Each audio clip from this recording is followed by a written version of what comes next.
Hi, everybody, and good morning. This is Lisa Conover, and I'm going to let her introduce herself. Lisa, could you tell us how you've come to KW? Hi, Diana. Thank you for having me. My name is Lisa Conover, and I'm a realtor with Keller Williams Real Estate. I've been with Keller Williams for about 3 years now. However, I've been on the real estate side for quite some time, many years. I got my license in Pennsylvania in 2013. So actually, I took about 2 years to decide to come, whether I was going to transfer from a Brand X to Keller Williams. And when I finally made my decision, it was one of the best decisions that I actually made. I think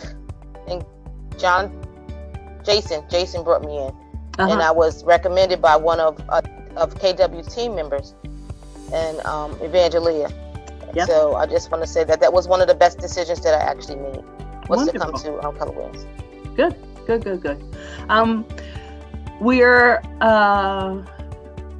We're interviewing phenomenal women this month because it's Women's Month. March is Women's Month, and we've picked you so that we could learn more about you. And so the next question would be, what's your big why, Lisa? Why do you do what you do? Well, Diana, first, once again, I want to thank you for picking me as a phenomenal woman with KW. My big why is my family. Yeah. Being a real estate professional with Keller Williams has afforded me the opportunity to be flexible, and has allowed me to be able to educate my children and not be restricted. Right now I have I have a family of 7, but I also have. You are phenomenal! Oh my gosh, 7. It's 7 of us. Just to give you a little background of me, I'm instrumental in raising 13. I don't talk a lot about me, but I get a chance to pretty much write my own plan as it relates to raising my family and making sure that I give them the best. I have a daughter who will be graduating from high school this June. She'll be graduating with her associate's degree as well as her high school diploma. Wow. And she'll be pursuing a career in law. So these are all the things that being into real estate has afforded me to actually do. That's great. So how old are all your kids then? Run the ages. You run from, okay, so what's the oldest? 18? Is she 18? Well, nope. You can go in the 30s. You're gonna get me to tell my age. No. I don't want to do that. That's not what I did. No. How old is your youngest then? So my baby is the one that you saw earlier. He's 14. 14. Wow. Got them all. Are they all at home still? Yep, I have them all. Everybody's at home. I also have a son who, which is a good thing, and I want the people to know.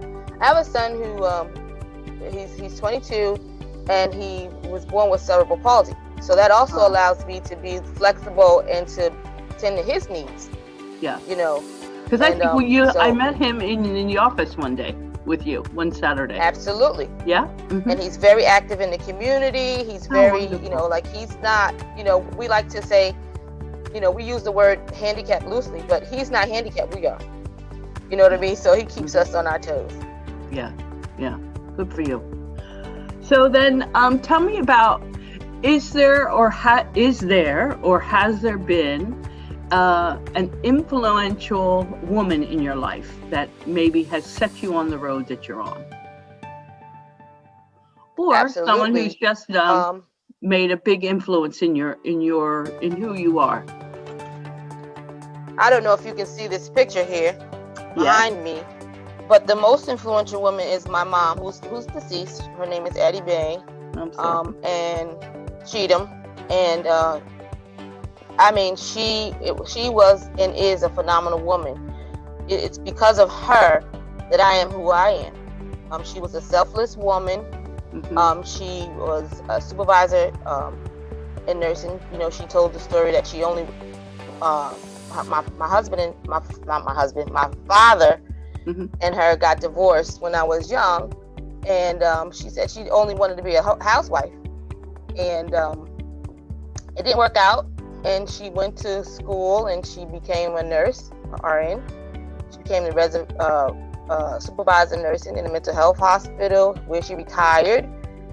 And she put many people through nursing school. So she was a phenomenal woman. She was selfless. She was an advocate for education, and you know, she had those talks and with myself and my brother, and it's because of her that I am who I am. And I could say that I would consider myself selfless as well, without tooting my own horn, because you know, I don't just think about myself. I think about community, not the community, but I think about community as well, which I don't know if you know, Diana, but I'm also a political figure in my community where I live. I didn't know that. Yep, I'm a school board director. Wonderful. In my town, and yep, so I do a lot. I'm very active in my church, but being a real estate professional allows me to be flexible. Yeah. And do these things. Well, that was the next question, and you just gave the perfect segue to it, is how do you find, especially with the mother of 13, but if everybody's at home and you're involved in church and you're involved in the school board, how do you find a work-life balance? How do you do that? Well, I have to plan. Planning is huge. I put God first in everything that I do. Amen. I have a wonderful work ethic. You know. Do you work certain? You have to have. When you plan, do you plan your day that?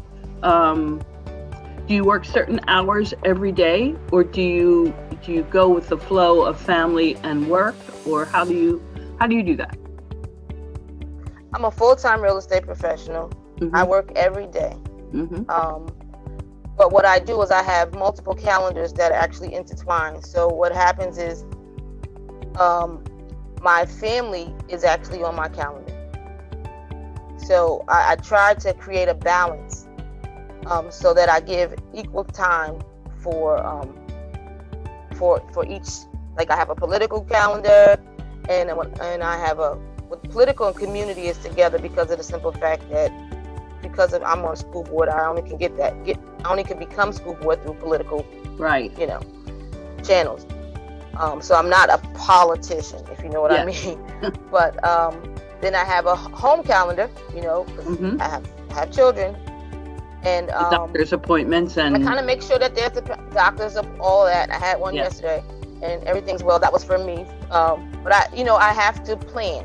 Yeah. And I work from home. I know you see me in the office occasionally. Yeah. But working for KW allows me that. Yeah. You know, it allows me to actually set those times.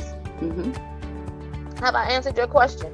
Yes. Did I answer you? Yeah. Diana? No, I think and we all have our ways of doing it, but obviously you're highly organized, and you know, through your planning, you're able to create a schedule and a day that you get everything that you need to get done. And I'll tell you, it's something that you definitely have to work at. Yeah. But I've been working at it for many years, and I think I finally mastered it. Good. But being in real estate has allowed me to do the things that I need to do. Remember, we talked about family planning. So what happens is I don't have a traditional setup, but it has allowed me to do all of it and to have a standard for my family. And so I've gained good results. I can say I don't have any children who are in the system. My kids are normal kids like everybody else's, because I believe whatever you put in them is what comes out. So, you know, I think God for allowing me to have a position here with KW that actually supports that. Wonderful. Wonderful, wonderful. What do you see, my last question of the morning is, what do you see 2021 for you and real estate? I see a better year than last year, which last year wasn't bad, Diana. Yeah. Every year has to be a better year. I also set goals for myself. And business is wonderful for us, in spite of what the world is going through with this pandemic. And I'm grateful. I'm thankful for that. I'm looking to see more real estate professionals join KW, come into the business. I'm looking to mentor folk, and do more referrals to promote folks to join us. But I see a positive year. Wonderful. And every year I think that I'm looking for it to be better than the last. Yeah. Well, you have a fabulous outlook on life and a wonderful positive attitude. And thank you so much for joining us this morning. Thank you, Diana, for having me. And you have a wonderful day as well. Thank you, my love. See you. All right. Have a good one. You too.